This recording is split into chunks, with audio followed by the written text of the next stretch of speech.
Assalamualaikum warahmatullahi wabarakatuh. Alhamdulillah wassalatu wassalamu ala Rasulillah amma ba'du. Sahabat channel BMTV yang dirahmati Allah Subhanahu wa taala, semoga kita semua diberikan kesehatan, diberikan keberkahan, diberikan umur yang panjang serta kita bisa melakukan ibadah kepada Allah Subhanahu wa taala. Ikhwan fillah yang mempunyai hutang, semoga Allah beri jalan untuk bisa melunasinya.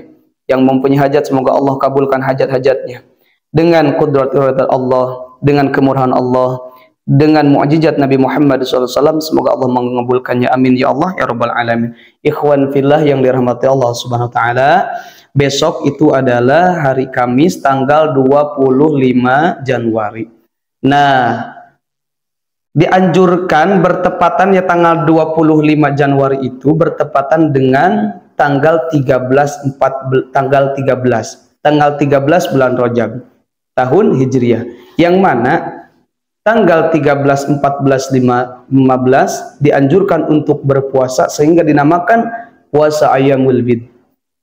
Nah, menghitung puasa Ayyamul Bid itu bukan dari tahun Masehi, yaitu kalender Januari, Februari, Maret, April, Mei, bukan. Tetapi menghitung setiap bulannya itu dari bulan-bulan Hijriah. Muharram, Safar, Rabiul Awal, Rabiul Akhir, Jumadi Awal, Jumadi Akhir, Rajab, nah Syaban dan seterusnya. Nah, menghitung tanggalnya juga bukan tanggal bulan Masehi tapi tanggal bulan Hijriah, yang mana besok Kamis tanggal 13 Rajab.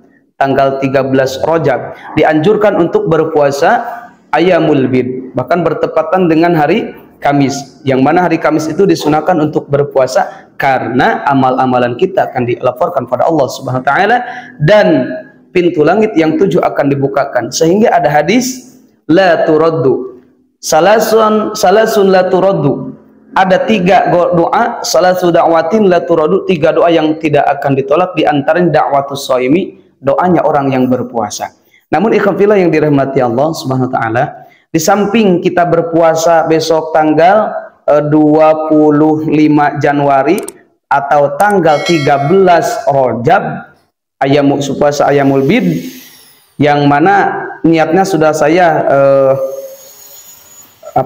jelaskan niatnya di video yang sebelumnya.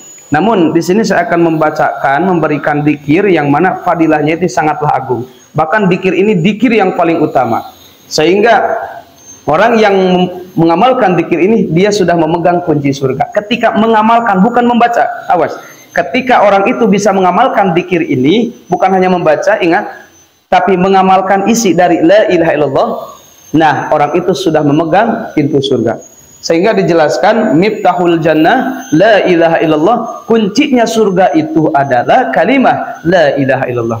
Ikhwan fillah yang dirahmati Allah Subhanahu wa taala, di dalam kitab Tanbihul Ghafilin halaman 149 dijelaskan dari Atha bin Abi Ribah, beliau berkata, aku bertanya kepada Ibnu Abbas radhiyallahu anhuma dari dauhan Allah yang mana ghafirud danbi wa qabilut taubi syadidul iqabi. Kemudian Ibnu Abbas menjawab, maksud dari ghafirud danbi, Allah itu maha pengampun dari dosa, liman qala la ilaha illallah, untuk orang yang membaca kalimah la ilaha illallah. Jadi orang yang membaca kalimah la ilaha illallah akan diampuni dosanya.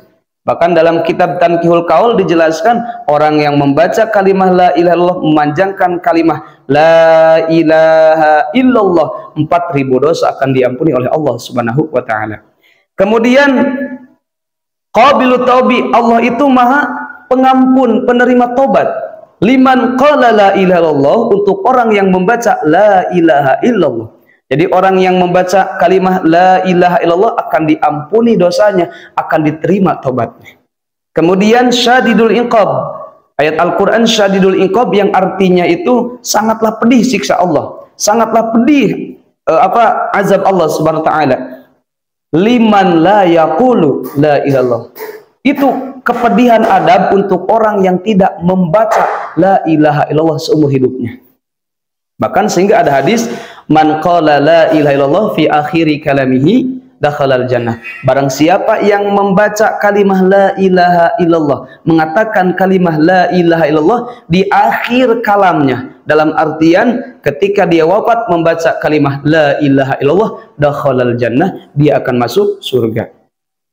Namun kita bukan saja membaca tetapi harus mengartikan, yang mana artinya yang lebih luas. La ilaha illallah, tiada Tuhan selain Allah. La ilaha illallah, tiada yang bisa memberikan kebahagiaan selain Allah.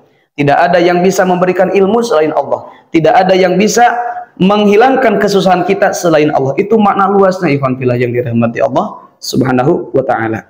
Nah, ikhwan fillah, sehingga kalimah la ilaha illallah ini bisa disebut dengan kalimatul ikhlas, kalimatul tauhid, kalimatun najah. Dalam kitab Safinah dijelaskan kalimatun najah la ilaha illallah. Kalimah keselamatan itu adalah la ilaha illallah. Sehingga orang yang mengatakan kalimah la ilaha illallah, dia akan diselamatkan oleh Allah Subhanahu wa ta'ala dunia dan akhirat.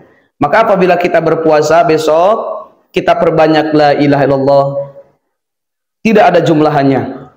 Setelah sholat, kemudian sambil kita duduk, sambil kita berbaring, qiyama wa qu'uda wa ala jubinubikum, sambil kita berbaring, sambil kita berjalan, sambil kita naik motor, kita bacakan kalimah la ilaha illallah, supaya puasa kita pada hari besok Ayyamul Bid dapat keberkahan dari Allah Subhanahu wa taala, banyak pahala-pahala yang didapat, apalagi bulan Rajab yang mana dilipat gandakan menjadi 70. Semoga bermanfaat. Billahil hidayah wa taufik. Assalamualaikum warahmatullahi wabarakatuh.